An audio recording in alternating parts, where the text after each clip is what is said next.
Are you boring your reader with too much information? Some tips on how to fix this coming up.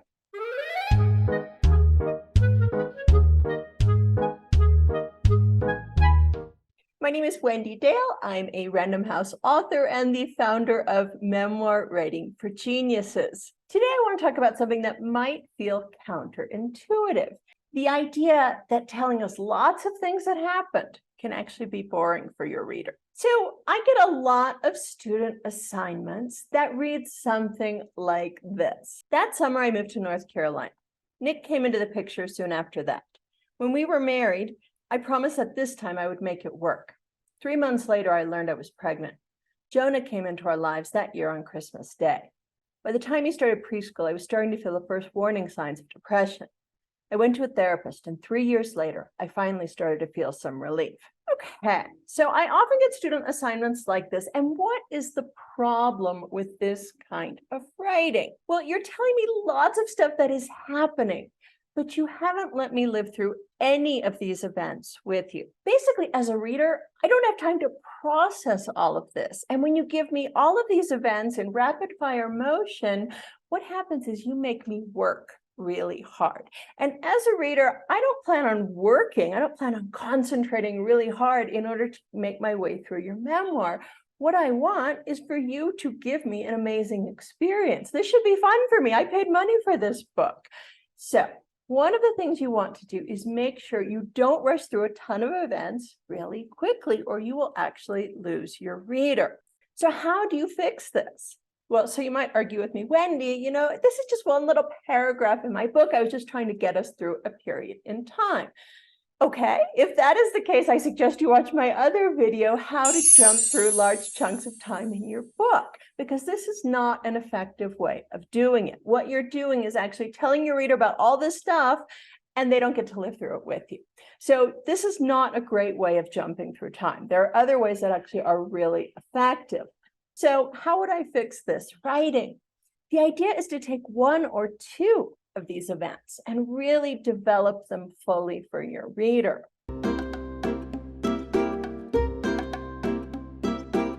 So I'm going to take this paragraph, which is filled with so much information, so much is happening, and I'm just going to pick one sentence out of this paragraph, and I'm going to delve into it fully.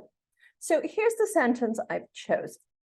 3 months later, I learned I was pregnant. So let me show you how I rewrote this entire paragraph around that single idea. Learning I was pregnant brought out mixed feelings for me. On one hand, I was thrilled to have a mini version of Nick growing inside of me. I hoped that this baby would be exactly like him, empathetic and kind, and always there with a hug when I was having a bad day. On the other hand, I was worried that the baby might get too many of the bad genes, such as my mother's mental illness. How much of Nick would my baby inherit, and how much would come from me? So this is about the same length as the original version, and a lot less is happening here, a whole lot less. But don't you find it more interesting? Don't you feel like you're living through this with the narrator, that you understand what it's like when she gets pregnant? So in the first version, I covered lots of events, and so many of the writers I work with think that that's better because so much is happening. I have lots of plot going on, but the opposite is really true. You don't want to recount everything you live through in your book. What is your memoir? Your memoir is a series of moments that your reader wants to live through with you. If you're not going to let a reader live through an event fully with you in your book, you should leave it out entirely. Your reader doesn't care about everything you live through. You do. And that is one of the big challenges of memoir writing. So if you're not going to delve into an event fully, you should leave it out of your memoir entirely. So in the first example, I went through time really quickly. We went through several years, and I recounted all of the things that happened to this narrator. The problem is not always one of time. So let me give you a new example that doesn't really work. This is the before version that takes place over the course of just a few hours, but yet it suffers from the very same problem. I wake up at 6 a.m. I brush my teeth and wash my face and then head downstairs for breakfast. I'm dying for a cup of coffee. I have eggs and toast and put on my green jacket before heading out to my car. The traffic is terrible. At work, I go to my first meeting. After it ends, my boss wants to see me and he yells at me for the report I turned in. Then I trip in a puddle of water in the bathroom.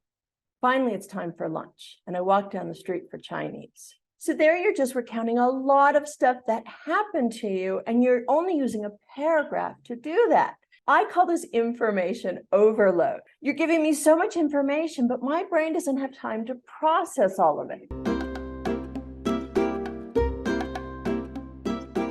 So once again, the solution is to pick one or two of these ideas and really delve into those ideas fully. Think about the moment that you are going to let your reader live through with you. And really, it could be any one of these moments. Whatever the moment is that you pick, you want to delve into it fully. So you could write a whole paragraph about, to me, mornings are about coffee. So then you would devote an entire paragraph to why coffee is so important to you, to how you prepare your coffee, to this ritual you have every morning, or any combination of those things. So if you say, I really am in need of a cup of coffee, devote your entire paragraph to that idea and leave the other stuff out. So if you want to describe what happened at work, instead of telling me all the little things you did throughout your day, I would pick one of those things. So why don't you really let us live through the moment when you step into a puddle of water in the bathroom? So where was this puddle? Why did you step in it? Did you not see it? Did you wonder who left this puddle in the first place? Did you fall? Or did you catch yourself? Did you trip? Did you fall on the ground? Did someone else see you? What were you feeling when you tripped in this puddle of water? So that is the information that I want to know. I don't just want a single sentence that says, oh, I tripped in a puddle of water in the bathroom at work. Your reader doesn't want a bunch of information. And I know this can feel counterintuitive, but I hope you're starting to see why this is true. Your reader just wants a few moments of your day that we get to live through with you fully, not a comprehensive account, a little bit of everything that you went through. It's just not interesting writing. And what also happens is you make your reader work far too hard to process this information. So let me just give you one more example. Before I do, please be sure to click like and subscribe. And if you'd like a free 7-part class on how to structure your memoir, click on the link in the description below this video. So let me give you one more example. I see people commit this same error when it comes to writing their scenes. So they will recount a scene and they will bombard the reader with facts, with information, with things that are happening. So here is the before version. We drove up to my parents' place. My brother came out to greet us.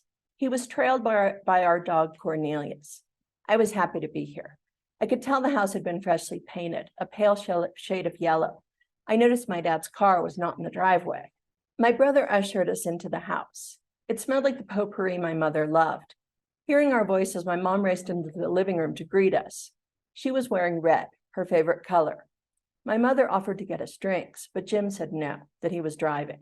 We sat down on the couch. So that's only 2 paragraphs. It might not yet be driving you crazy, but I promise if you do this for a page and then 2 pages or even more, you will start to really annoy your reader.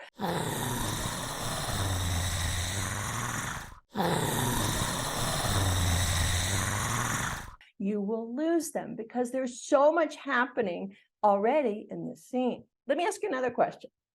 What do you remember about what I just read to you?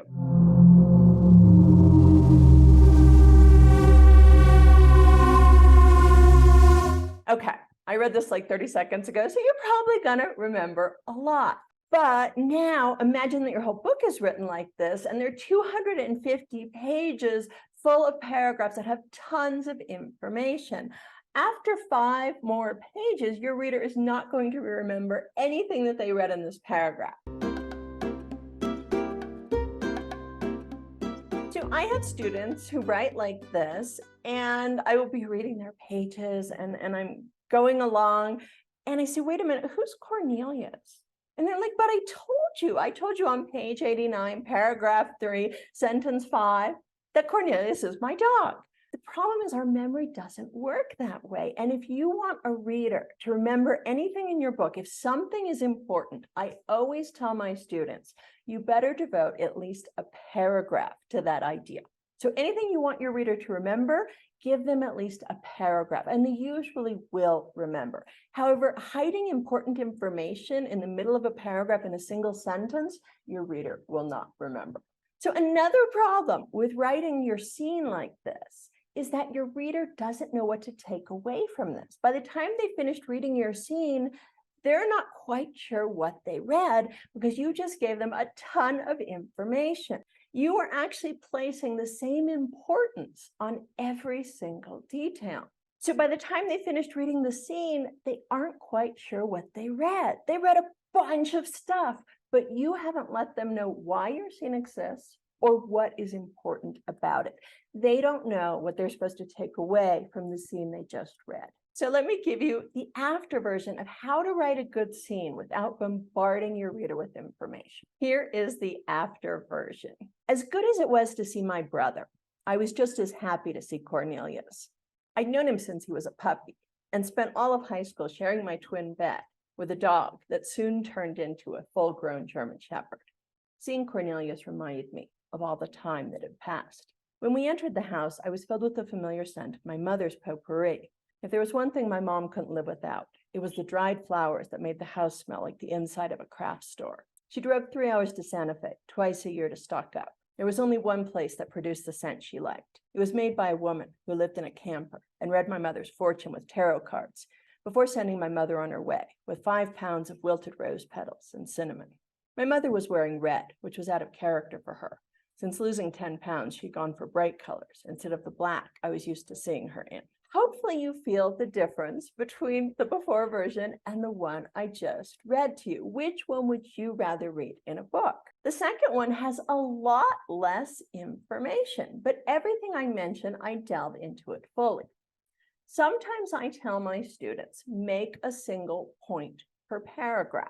So that forces you to not race through your story, to not give us too much information, to not tell us all of the things that are happening and overwhelming your reader with information. So another way to think of this is to just pick a single idea in each paragraph. Paragraph 1 is about the narrator's dog. Paragraph 2 is about potpourri. And paragraph 3 is about the narrator's mother. So we have a single idea at work in each paragraph. If you do this, you will entertain your reader instead of making them work, instead of making them concentrate way too hard to understand your story. You'll create a book that is fun to read instead of a book that your reader wants to throw across the room. No one wants their book thrown across the room, right? Slow your book down and you will create an interesting story.